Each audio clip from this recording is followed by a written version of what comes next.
You tune into the Hip Hop Uncensored podcast with your brother Old God and Sandman. We going in today on this Friday night. Megan Thee Stallion, Sandman, went on her Twitter and Instagram today and announced with a picture with Jay-Z that she is pretty much going to be signing and joining up with Roc Nation. This marks the newest signing of Roc Nation. Sandman, what do you think about this? Megan Thee Stallion said, "I would like to announce that I am officially a part of Roc Nation fam." Man, what do you think about this? It just seems like another artist signing to the most popular label right now in music, Roc Nation. Pretty much. Not surprising. Congratulations to her. Absolutely congratulations. She's setting herself up with the recent retirement of Nicki Minaj as setting herself and making a mark as one of the premier female talents out here in the game, right next to Nicki Minaj, right next to Cardi B. Hopefully they don't start any manufactured beats or do anything wild to kind of get any more notoriety, because she's very talented, very intelligent. She's obviously selling her sex appeal and doing a great job at it, on top of giving you bars. So she could win. She could do her thing. And with Roc Nation, I guess she's trying to solidify her career. We see Meek Mill just sign a nice little deal over there. Nipsey was over there previously before he passed away. And other artists, you think of your top artists, 9 times out of 10 they were Roc Nation. So salute to her. But oh God, yeah. Matter of fact, how do you feel about it? Before we go there, I don't feel no way about it, man. I think that again, I think it's a popular thing to do right now. You know, just like when you have your hot labels, it never really changed. People are going to go over there, but I think Roc Nation is pretty much positioning themselves once again to be like management. You know, to help people with their affairs, to get people in the places that other people probably couldn't. You know, other doors that other people couldn't get them into. So I think that is a wise move by her at the time. To be honest, man. Yeah, definitely. Well, kind of like Nicki when she was with her current label or her former label situation, transitioning into her bigger and better situation, what it looked like in front. Behind the scenes may have seemed a little different. Megan Thee Stallion finds herself in a similar situation, and we found that out by way of J.Prince, Rap A Lot Records CEO, Houston OG. He's sitting next to our man Carl Crawford. If you don't know who Carl Crawford is, he's a former MLB player. He played for the Tampa Bay Devil Rays, if I'm not mistaken, and he played for the LA Dodgers. He was a dope baseball player. I salute him, being a brother out there doing his thing. It was really dope. He transitioned that play ball money into a record label down in Houston. It was called 1501 Certified Entertainment. And oh God, he was the very person that found Megan Thee Stallion, a Houston native as well. J.Prince has something to say about her recent signing. I want you to read between the lines, and I want to see what you think about this. The music business is a business filled with sharks and cutthroat people. So congratulations to the homie Carl Crawford, owner of 1501 Records, for breaking your first artist, Megan Thee Stallion. Carl is from my hood, better known as Fifth Ward, and I'm proud to be his new partner moving forward. Surprise to all that had plans on taking something from him. Good luck with that. This is just the beginning. Oh God, fresh off of them clicking them champagne glasses. I know you saw it. What do you think about this? And J.Prince, I look at it 2 ways. One, that he could be putting people on notice, you know, about, you know, just letting people know, like, all right, this is who you should be giving credit to, because, you know, she finally got to where she's gonna, you know, get, you know what I mean? You went to Roc Nation. It's like going to the NFL or, you know, the WWF. You went to the big league. So I that's the way I kind of see it now. I don't see anything like any shade or anything, because like you said, man, you know, J.Prince was giving Roc Nation, Jay-Z, you know, a lot of props and high praise weeks ago. So I don't see any shade, even though I do see people in the comments and people, you know, around social media asking a question. They don't know the particulars. They don't know whether or not, you know, she's still with this guy. Did she move on? You know, is it a joint type venture where she's with Roc Nation and him? We don't know the particulars of the detail, but I'm glad that, you know, J.Prince did put it out there. Now that we're doing it as a media outlet, people now are going to know, like, okay, this was the dude, you know what I mean, that put her in the position, you know, that helped, put her in the position to where she is today. And I think, you know, shout out to Houston. He deserves the recognition. Yeah, man. Carl Crawford, man, that's my guy. Like I said, salute to him. One of the baseball players I used to look at in my mid-20s and go, damn, you don't see many brothers out there on the baseball field, man. It was him. Remember Ryan Howard for the Phillies. I remember McCutcheon's out here doing his thing for the Phillies, now formerly the Pirates.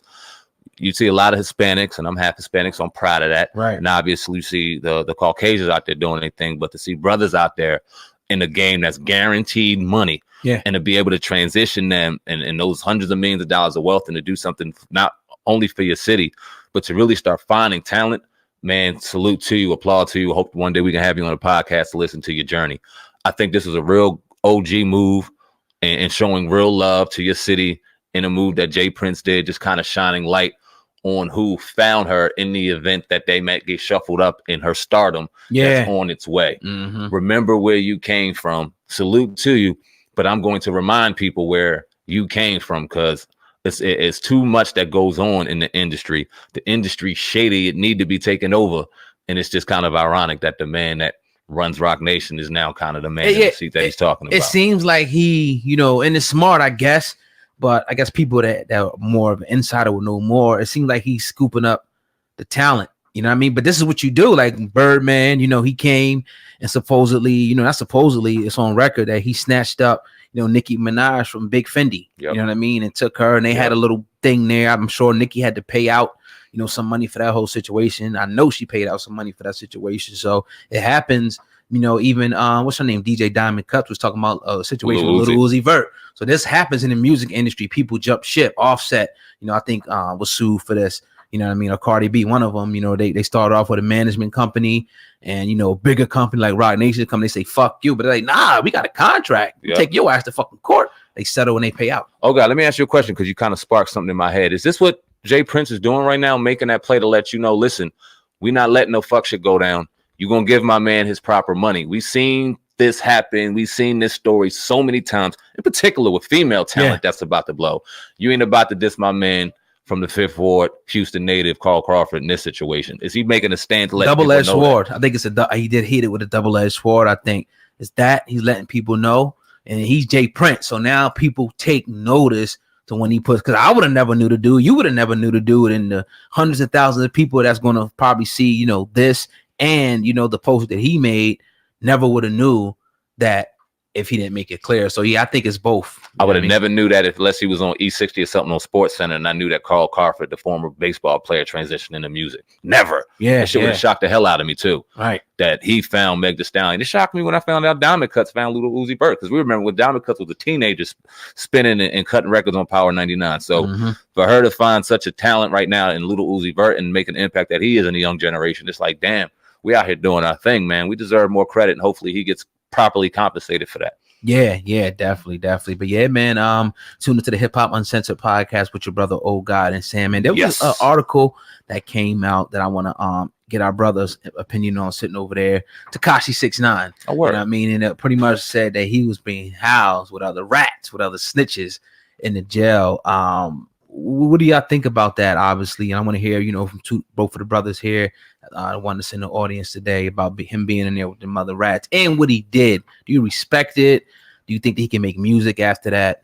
What's your thoughts? I'll start and give my quick thought real quick before our brother comes over here. Shout out to our brother Jason. If you don't know who Jason is, if you followed Hip Hop Uncensored, Viral Hip Hop News, and you heard the music on there and asked, yo, where do I get that track? Who that? Yeah. It's this nigga over here across from us, man. It's Jason. You're going to be seeing more of him. Salute to our brother. But yeah, to answer your question, dog, are you surprised that he's sitting there with a bunch of fucking rats? Who else is going to be sitting there? General Pop? Hell no. He's Tekashi. He's sitting there comfortable as hell, playing dominoes with the rest of the snitches, talking about his old records and shit and all that shit in the glory days. And he's chilling and he's safe. But his family isn't. But the fact that when they dropped that stuff and when he really did snitch, and we talked about that, I said, is it going to change the game? Because we've been knowing for months now that he did what he did, that he was a rat. But to actually see transcripts, to actually hear it, that we were kind of speculating on, it's a whole different vibe. And now the fact that they're seeing things that he's saying is really rubbing people the wrong way. His family's scared. He's comfy for the most part. And it's a disgusting situation, man. Yeah, and before I turn over to my man Jay, man, he pretty much is going to be taking down other members of the 9 Trey. That's what they want him for. They want him to go and say, all right, who's who? Because we know that the cat, you know, they were just probably low-level cats, but they want to go to the high motherfuckers to take them down. So I just think it's despicable. My man Jay brought up a great point where he talked about Tekashi. Jay, how do you feel about Tekashi before? How do you feel about him? How you feel about it now? The fact that the brother, you know, ratted on his whole team, man. Speak on that. I mean, I'm gonna keep it real, man. That's something that you shouldn't be surprised on, man. Certain people, you gotta understand, man. Music is music, streets is streets, and this technology and the way that the game is built up, you gotta blur them lines, man. And I think, oh boy, you know what I'm saying? Where else is he gonna be? Like my man, like bro said, you know what I'm saying? He gotta be with Raz, bro. Yeah. When he come home, a lot of people who really busted their guns, so to speak, whoever was gonna ride for him, whoever gave him that street cred, he literally got paperwork incriminating everybody but himself. So it's like, you know, that's the problem with these young people, man. These little young boys these nowadays. You know what I mean? You got to differentiate the two. Streets is streets, music is music. Be a rapper. You should have stayed with the rapping because he had a nice vibe, and now he took it somewhere else, and everybody not built for that, bro. What would you say to the fact that, you know, people say, man, fuck them dude. They was fucking his girl. They was stealing his money. They didn't really have his best interest at heart. What do you say about the people who say that? Like, yo, you was snitching, you was in that position. I don't know. My thing is, you play a certain game. You play a game by a certain set of rules. And at the end of the day, he was old enough to make a certain amount of money and take care of all them dudes. He should be a little smarter to see who's in the circle. You know what I mean? When people show you who they are, believe them. Oh, yeah, real quick, man, because we've been talking about this at nauseam. We talked about Shotty, who we just recently found out got 15 years sitting by his side. Anytime you hear him talk, he's an intelligent brother. He knows the game. He knows how to make money. It's a shame that he's sitting behind bars. And we also talk about a couple of things I want to ask you. How much time is he really about to do? And based off of that, what does that tell you now? We speculated whether or not he was police. We speculated whether or not he was an informant the whole time. Jay, based off of the time that we find out he's going to serve when it's all said and done, would that kind of give you an indication of what he really was the whole time? Pretty much. Paperwork don't lie. They got everything in front of them. You know what I'm saying? I mean, it's a tough break. Like, kind of fill me in. What did he get caught with exactly? Who talking about 6ix9ine? No, you said Shotty, right? 15 years. 15 years, but for what exactly? What did he get hit with?